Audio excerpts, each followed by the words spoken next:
Breaking news చూస్తున్నాం. ఉమ్మడి గుంటూరు జిల్లాలో వైసీపీకి బిగ్ షాక్ తగిలింది. ఆ పార్టీకి రాజీనామా చేయనున్నారు ఎంపీ మోపిదేవి వెంకటరమణ. రేపు లేదా ఎల్లుండి పార్టీకి రాజ్యసభ సభ్యత్వానికి రాజీనామా చేయనున్నారాయన. వచ్చే నెల మొదటి వారంలో టీడీపీలో చేరనున్నారు. సీనియర్ నేతలు ఒక్కొక్కరిగా వైసీపీకి గుడ్ బై చెప్తున్నారు. ప్రస్తుతం మోపిదేవి రాజీనామా అంశం వైసీపీలో హాట్ టాపిక్ గా మారింది. వైసీపీ ముఖ్య నేతల తీరుపై మోపిదేవి అసంతృప్తిగా ఉన్నట్టు తెలుస్తోంది. ప్రస్తుతం వైసీపీ నుంచి రాజ్యసభ సభ్యుడిగా ఉన్నారు. మోపిదేవితో పాటు టీడీపీలో చేరుతామంటూ వైసీపీకి చెందిన మాజీ హోంమంత్రి సుచరిత దంపతులు రావి వెంకటరమణ, కిలారు రోసయ్య, గంజి చిరంజీవి, చీరాల గోవర్ధన్ రెడ్డి రాయబారం నడుపుతున్నారు.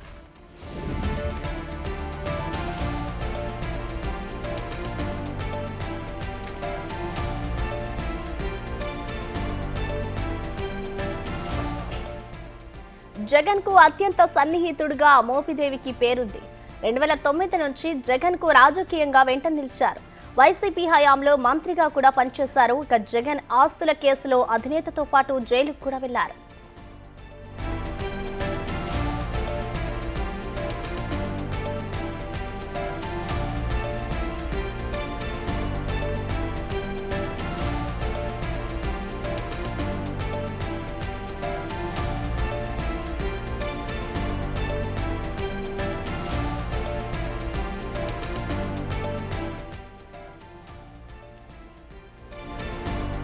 ఉమ్మడి గుంటూరు జిల్లాలో వైసీపీకి బిగ్ షాక్ తగిలింది. ఆ పార్టీకి రాజీనామా చేయనున్నారు ఎంపీ మోపిదేవి వెంకటరమణ. రేపు లేదా ఎల్లుండి పార్టీకి రాజ్యసభ సభ్యత్వానికి రాజీనామా చేయనున్నారు ఆయన. వచ్చే నెల మొదటి వారంలో టీడీపీలో చేరనున్నారు. సీనియర్ నేతలు ఒక్కొక్కరుగా వైసీపీకి గుడ్ బై చెప్తున్నారు. ప్రస్తుతం మోపిదేవి రాజీనామా అంశం వైసీపీలో హాట్ టాపిక్ గా మారింది. వైసీపీ ముఖ్య నేతల తీరుపై మోపిదేవి అసంతృప్తిగా ఉన్నట్లు తెలుస్తోంది. ప్రస్తుతం వైసీపీ నుంచి రాజ్యసభ సభ్యుడిగా ఉన్నారు.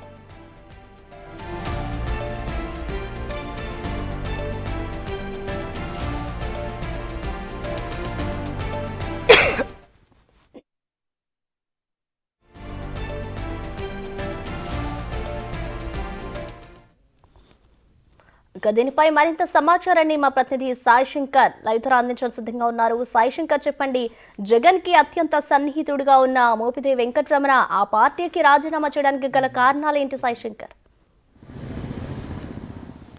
ప్రసన్న, ఉమ్మడి గుంటూరు జిల్లాకు సంబంధించినటువంటి అంశంలో వైఎస్ఆర్సీపీకి మరో భారీ షాక్ తగలనుందనే విధంగా చెప్పచ్చు. ఇప్పటికే కీలకంగా ఉన్నటువంటి కిలార్ రోసయ్యతో పాటు మరికొంతమంది పార్టీకి దూరమైనటువంటి పరిస్థితి నేపథ్యంలో ప్రస్తుతం బాపట్ల జిల్లాకి సంబంధించి సీనియర్ నేతగా ఉండటం, వైఎస్ఆర్సీపీ పార్టీలో కీలకంగా ఉన్నటువంటి మోపిదేవి వెంకటరమణ పార్టీని వీడుతున్నట్టు తెలుస్తుంది. ఆయన పార్టీకి కూడా రాజీనామా చేయడానికి సిద్ధమైనటువంటి పరిస్థితి నేపథ్యంలో రేపు పార్టీకి రాజీనామా చేసే అవకాశాలు ఉన్నట్లు తెలుస్తుంది. దాంతోపాటు ప్రస్తుతం ఆయన రాజ్యసభ సభ్యులుగా కొనసాగుతున్నటువంటి నేపథ్యంలో మరి రాజ్యసభకు కూడా రాజీనామా చేస్తారా, లేకపోతే పార్టీకి మాత్రమే చేసే అవకాశాలు ఉన్నాయనే దానిపైన కొంత చర్చ జరుగుతుంది. అయితే మోపిదేవి వెంకటరమణ ఎన్నికల తర్వాత పూర్తి స్థాయిలో తీవ్రమైనటువంటి అసంతృప్తితో ఉన్నట్టు తెలుస్తుంది. ఎందుకంటే పార్టీలో జరుగుతున్నటువంటి పరిణామాలు కానీ ఎన్నికలకు ముందు కూడా మోపిదేవి వెంకటరమణకు ఇవ్వాల్సినటువంటి ప్రాధాన్యత విషయంలో పార్టీకి సంబంధించినటువంటి సీనియర్లు కానీ అధినేత కానీ ఇవ్వాల్సినటువంటి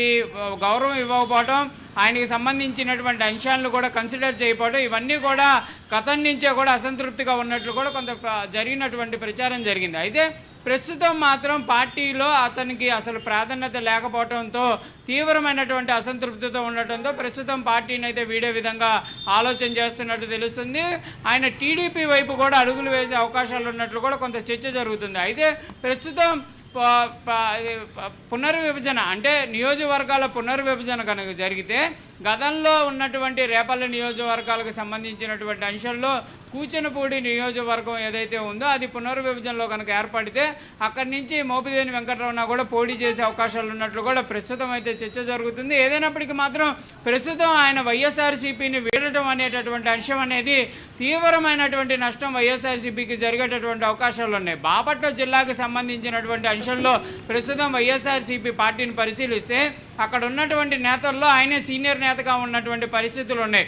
అనేక అంశాల్లో కూడా పార్టీకి సంబంధించి సంబంధించి స్టాండ్గా నిలబడినటువంటి వ్యక్తిగా మోపిదేవి వెంకటరమణ అని వైఎస్ఆర్సీపీ నేతలు అయితే చెప్పుకునేటటువంటి పరిస్థితులు అయితే క్లియర్గా కనిపించేటటువంటి పరిస్థితి బాపట్ల జిల్లాలో కనిపిస్తాయి. కానీ ప్రస్తుతం ఆయన కనుక కంపల్సరీగా పార్టీని కనుక రేపు వీడితే కంపల్సరీగా తీవ్రమైనటువంటి నష్టం అయితే పార్టీకి జరిగేటటువంటి అవకాశాలు ఉన్న నేపథ్యంలో ప్రస్తుతం వైఎస్ఆర్సీపీకి సంబంధించినటువంటి సీనియర్ నేతలు ఆయన్ని సంప్రదింపులు చేస్తున్నట్టు తెలుస్తుంది. పార్టీని వీడకుండా బుజ్జగించేటటువంటి ప్రయత్నం అయితే మోపిదేవి వెంకటరమణని అయితే ప్రస్తుతం చేస్తున్నటువంటి పరిస్థితులు ఉన్నాయి. అయితే అవి మరి సఫలమవుతాయా, ఆయన క్లియర్గా పార్టీని అయితే వీడాలనే విధంగా కూడా నిర్ణయం తీసుకున్నట్లయితే మనకు సమాచారం అందుతుంది. దీనికి సంబంధించినటువంటి అంశంలో పార్టీ కేడర్కి కూడా ఆయన అయితే సమాచారం చెప్పినట్టు తెలుస్తుంది. కంపల్సరీగా ఇప్పుడున్నటువంటి పరిస్థితుల్లో రాజకీయంగా ప్రస్తుత పరిస్థితుల్లో ముందుకు వెళ్ళాలంటే కనుక కంపల్సరీగా ప్రస్తుతం వైఎస్ఆర్సీపీలో కొనసాగితే తనకి రాజకీయంగా ఇబ్బందికర పరిస్థితులు ఉంటాయనే విధంగా కూడా క్యాడర్ ముందు అయితే ఆయన చెప్పినటువంటి పరిస్థితులు ఉన్నట్టు తెలుస్తుంది. ఈ నేపథ్యంలోనే క్యాడర్ కూడా కంపల్సరీగా ప్రాధాన్యత ఉండాలి అంటే పార్టీని వీడాలి అనే విధంగా కూడా ఆయన కూడా సూచన చేసిన నేపథ్యంలో పార్టీని వీడాలనే విధంగా నిర్ణయం తీసుకున్నారు. దాంతోపాటు దీనికి సంబంధించి వచ్చే నెల మొదటి వారంలో ఆయన టీడీపీలో కూడా చేరేటటువంటి అవకాశాలు ఉన్నట్లు కూడా తెలుస్తుంది. మొదటి వీక్లోనే టేడును కూడా కన్ఫర్మ్ చేసుకుంటున్నట్లు కూడా తెలుస్తున్నాయి. మొత్తంగా మాత్రం ఈ రాజీనామాకి సంబంధించినటువంటి అంశంలో రేపు ఈ ఆయన నిర్ణయం తీసుకునేటటువంటి అవకాశాలు కనిపిస్తున్నాయి. పార్టీకి సంబంధించి ఆయన ప్రస్తుతం కొనసాగుతున్నటువంటి రాజ్యసభకు సంబంధించినటువంటి అంశాలపైన రేపు కీలకమైనటువంటి ప్రకటన కూడా చేసే అవకాశాలు అయితే స్పష్టంగా కనిపిస్తున్నాయి. మరి ప్రస్తుతం వైఎస్ఆర్సీపీ నేతలు అయితే అనేక ప్రయత్నాలు చేస్తున్నారు ఆయన పార్టీలో ఉంచడానికి. మరి అవన్నీ కూడా ఏ విధంగా ఉంటాయి అనేది కూడా చూడాల్సినటువంటి పరిస్థితి ఉంది. Prasanna, thank you Sai Shankar.